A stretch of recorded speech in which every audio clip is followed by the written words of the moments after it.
The power of Isengard is yours to command.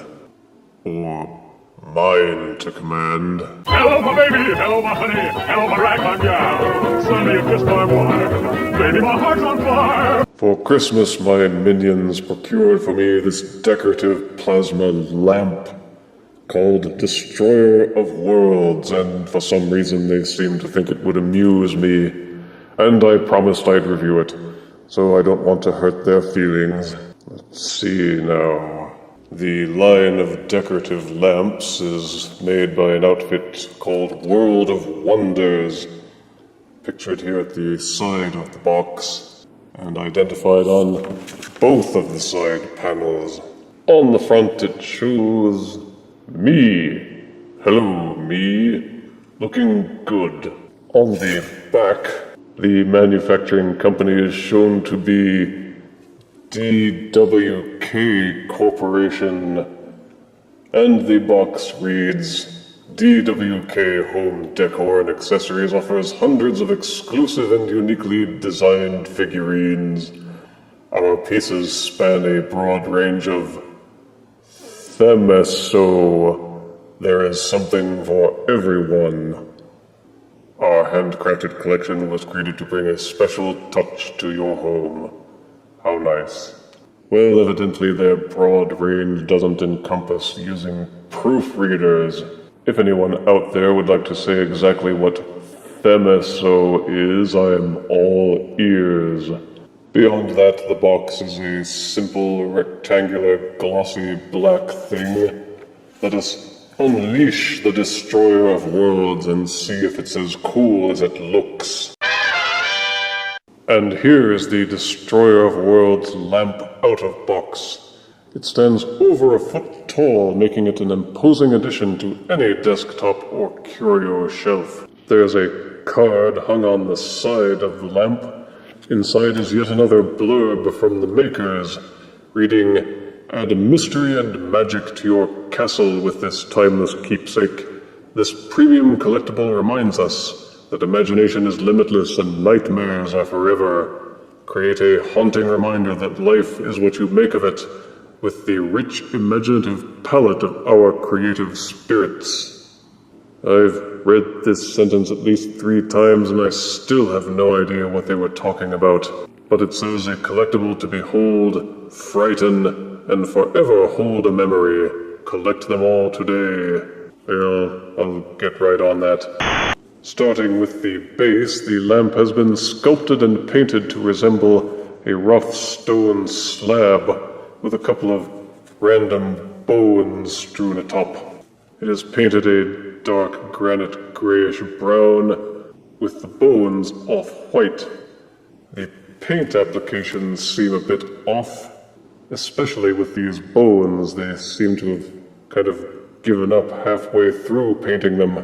The paint on the stone is mottled slightly, but that only helps in presenting it as being rough and unhewn, and they may simply have focused all of their efforts into painting this dais. It's ridgy, rough, and spiky looking, and has a dual layer of skulls, and as everyone knows, more skulls equals more awesome. The skulls at the base are well detailed, and include the lower mandibles. Artful cracks and ridges are sculpted into the column section, which then breaks into a dark gray circular layer. And perched atop this deathalicious cake is yet another layer of slightly smaller skulls with equally good detailing, but with the lower mandibles missing.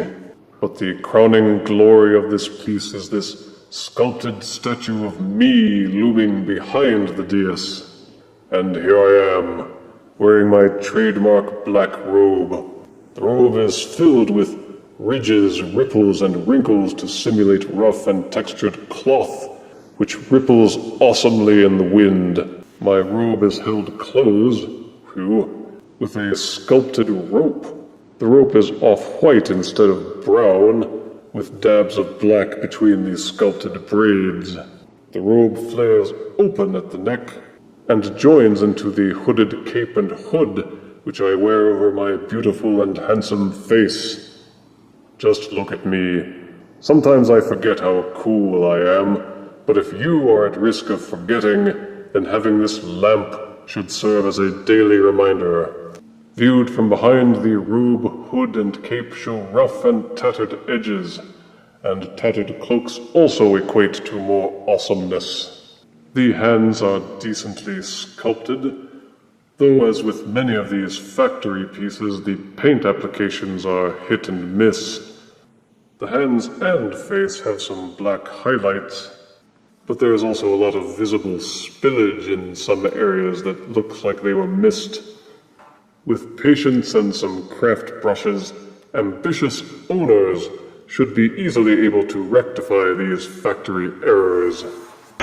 But of course, the base, the dais, and me are simply there to serve as an awesome enhancement to the main function of this piece, this glass globe.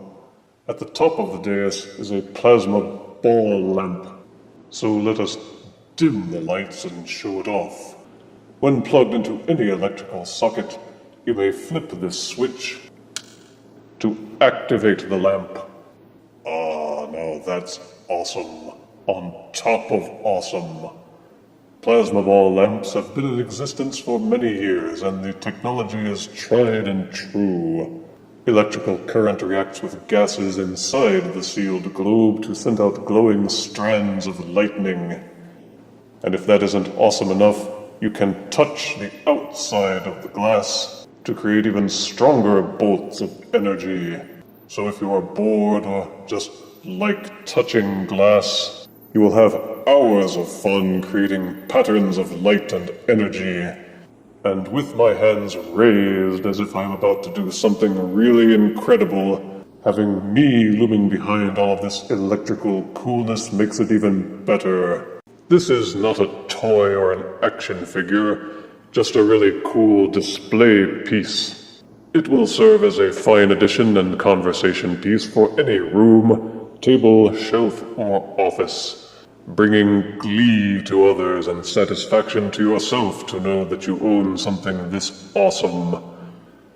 You will be the envy of your friends and enemies with this plasma lamp of joy.